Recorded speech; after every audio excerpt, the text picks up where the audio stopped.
Hello everyone, so how are you all? I hope you all will be very good and in the same good way all of you people will be studying। तो आज का ये video बहुत खास होने वाला है क्योंकि आज के इस वीडियो में मैं आपके लिए लेकर आ चुका हूँ छत्तीसगढ़ वार्षिक परीक्षा 2024 कक्षा 11वीं के विषय भौतिकी शास्त्र के प्रश्न पत्र आपके लिए मैं लेकर आ चुका हूँ। तो चलिए शुरू करते हैं। आप इसकी तैयारी बहुत अच्छे से करेंगे और अपने दोस्तों को भी शेयर करेंगे। वीडियो को लास्ट तक जरूर देखेंगे। तो यहाँ पे प्रश्न पहला दिया हुआ है, एक प्रकाश वर्ष का मान मीटर में बताइए। अब एक प्रकाश वर्ष मतलब एक वर्ष में प्रकाश जितनी दूरी तय करता है उसे एक प्रकाश वर्ष कहते हैं। तो यहाँ पे आपको वर्ष का मान यहाँ पे मीटर में बताना है, ठीक है। तो मीटर को में आपको निकालना पड़ेगा उसे। तो यहाँ पे प्रश्न दूसरा है, कोणीय संवेग तथा जड़त्व आघूर्ण में क्या संबंध है, ये आपको बताना है। कोणीय संवेग और जड़त्व, ठीक है, ये आता है इंपॉर्टेंट क्वेश्चन।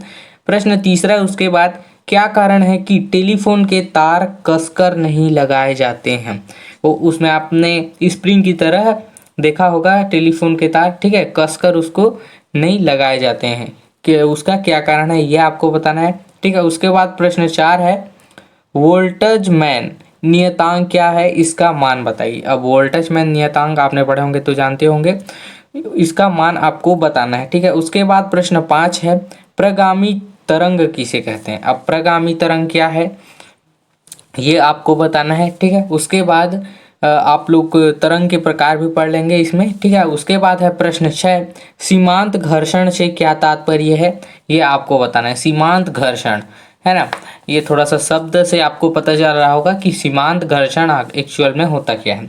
उसके बाद प्रश्न 7 है, यहाँ पे देख सकते हैं, यहाँ पे स्मॉल जी और कैपिटल जी में संबंध समझाइए तथा सिद्ध कीजिए कि गुरुत्वीय त्वरण का मान वस्तु के द्रव्यमान पर निर्भर नहीं करता। अभी स्मॉल जी और कैपिटल जी का इम्पोर्टेंट है क्योंकि ये सॉल्व करने आता है, ठीक है। यहाँ पे पूछा भी है, आप लोग को इसकी तरह बहुत अच्छे से करेंगे।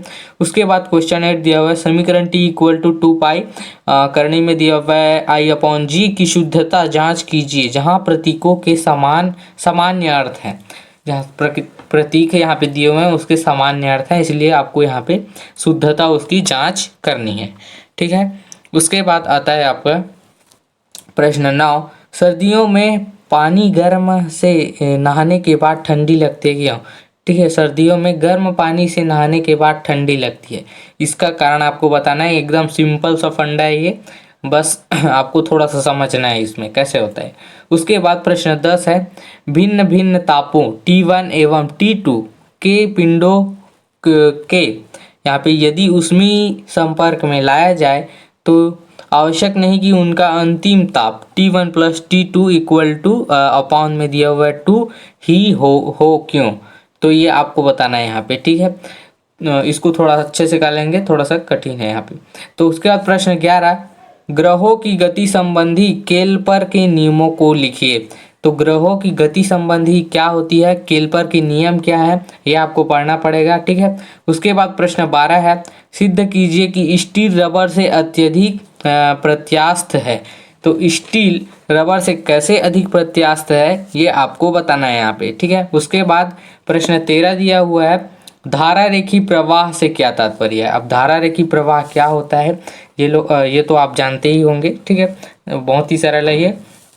उसके बाद प्रश्न 14 है, यहाँ पे रेगिस्तान दिन में बहुत गर्म तथा रात में बहुत ठंडे होते हैं क्यों, ये आपने कक्षा 10 में भी पढ़े होंगे। यहाँ पे कक्षा 10 में है कि दिन में बहुत गर्म तथा रात में बहुत ठंडे होते हैं क्यों, ये ऊष्मा के यहाँ पे जो कि गुप्त ऊष्मा के कारण यहाँ पे होता है ये सब चीज़, ठीक है। तो इसके बारे में आप लोग बहुत अच्छे से पढ़ लेंगे। उसके बाद प्रश्न 15, पास्कल का नियम लिखिए तथा सिद्ध कीजिए। पास्कल का नियम क्या है ये आपको लिखना है। पास्कल एक वैज्ञानिक के नाम से जो पास्कल का नियम दिए हैं उनको लिखे और उनको सिद्ध यहाँ पे करके बताना है। उसके बाद प्रश्न 16, विस्थापन और दूरी में अंतर लिखिए। अब विस्थापन और दूरी में अंतर आपका आता ही है, इंपॉर्टेंट क्वेश्चन है ये। आपने कक्षा 10 से पढ़ने का स्टार्ट कर दिए होंगे, कक्षा 9 से विस्थापन और दूरी में अंतर, ठीक है। क्या अंतर है ये आपको यहाँ पे बताना है। अब उसके बाद प्रश्न 17, प्रश्न 17 निम्नलिखित को समझाना है यहाँ पे आपको, ठीक है। तो देखते हैं कौन कौन से चीज़ों को आपको यहाँ पे समझाना है। पहला है पहाड़ों की घुमावदार सड़क समतल न होकर बाहर की ओर कुछ उठी रहती है, क्यों? देखिए, अगर पहाड़ों पर अगर गोल यहाँ पे इधर न झुक इधर समतल बनाया जाए तो इधर झुकने के चांसेस हो सकते हैं और रोड टूट सकते हैं, ठीक है। इसीलिए इधर की तरफ बाहर की तरफ उठाया जाता है उसे, ठीक है। और घुमावदार होते हैं इसीलिए हादसा भी हो सकता है। उसके बाद प्रश्न दूसरा, कार को चलाते उसके टायर कार को चलाते चलाते उसके टायरों में वायु दाब बढ़ जाता है, क्यों? ये भी आपको बताना है, इसका कारण आप पढ़ लेंगे। उसके बाद प्रश्न 18, किसी पिंड के जड़त्व आघूर्ण से क्या समझते हैं? इसका व्यंजक निगमित यहाँ पे आपको करना है। प्रश्न 19 है, एक लड़की झूला झूल रही है, यदि एक और लड़की उसके साथ आकर बैठ जाए तो झूले के आवर्तकाल पर क्या प्रभाव पड़ेगा? ये आपको बताना है। आवर्तकाल ना, आवर्तकाल मतलब आने जाने की संख्या में वो धीमी हो जाएगी, दो बैठ गए तो। उसके बाद गैसों की अणुगति सिद्धांत के मुख्य अभिगृहितों को लिखिए। तो गैसों के अणुगति सिद्धांत कौन से हैं, उनके अभिकृत कौन से हैं, आपको लिखने हैं। प्रश्न 21 है, यहाँ पे परिभाषा लिखना है आपको। अवशोषण क्षमता किसे कहते हैं? आपका आसान है बहुत ही। परागमन क्षमता और परावर्तन क्षमता, ये तीनों ही इंपॉर्टेंट है, इसको आप देख लेंगे। उसके बाद प्रश्न 22 है, डॉपलर प्रभाव के दैनिक जीवन में संबंध के कोई दो उदाहरण यहाँ पे देने हैं आपको। उसके बाद प्रश्न 23 है, यहाँ पे वीन का विस्थापन नियम क्या है? उसकी सहायता से सूर्य की सतह का ताप कैसे ज्ञात किया जाता है, ये भी आपको ज्ञात करना है। यहाँ पे वीन की विस्थापन नियम क्या है, उसकी सहायता से सूर्य की सतह का ताप कैसे ज्ञात किया जाता है। उसके बाद प्रश्न अथवा में दिया हुआ है, स्टीफन वोल्टेजमैन के नियम से न्यूटन के शीतलन नियम का सूत्र स्थापित करना है आपको, ठीक है। उसके बाद प्रश्न 24 यहाँ पे सरल आवर्त गति वाले कण के त्वरण के लिए सूत्र की स्थापना यहाँ पे आपको करनी है। अथवा में दिया हुआ है उसी के सिद्ध करना है आपको यहाँ पे Cp minus CV equal to R, ठीक है। उसके बाद यहाँ पे प्रश्न 25 दिया हुआ है, प्रगामी तथा अप्रगामी तरंगों में कोई 5 अंतर आपको यहाँ पे लिखने हैं, ठीक है, प्रगामी तथा अप्रगामी।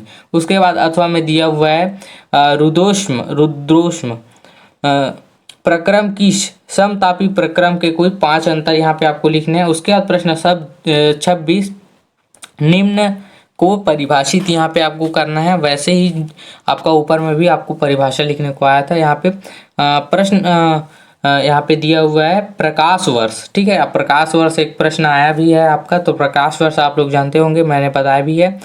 खगोली मात्रा किसे कहते हैं आप जानते होंगे। पारसेक एक यहाँ पे एक इकाई है, ये भी। एंगस्ट्रॉम और कैंडेला, इनमें आपको यहाँ पे परिभाषित करना है। किसी गैस के अथवा में दिया हुआ, किसी गैस के दाब P, आयतन V तथा ताप T में वांडरवाल समीकरण के अनुसार निम्नलिखित संबंध होता है।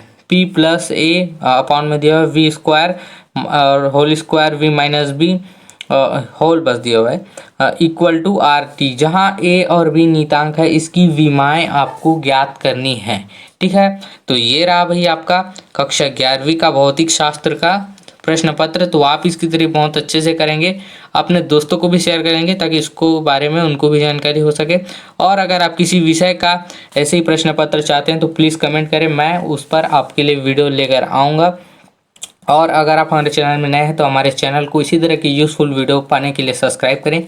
तो मिलते हैं इसी और यूज़फुल वीडियो के साथ में, तब तक के लिए धन्यवाद।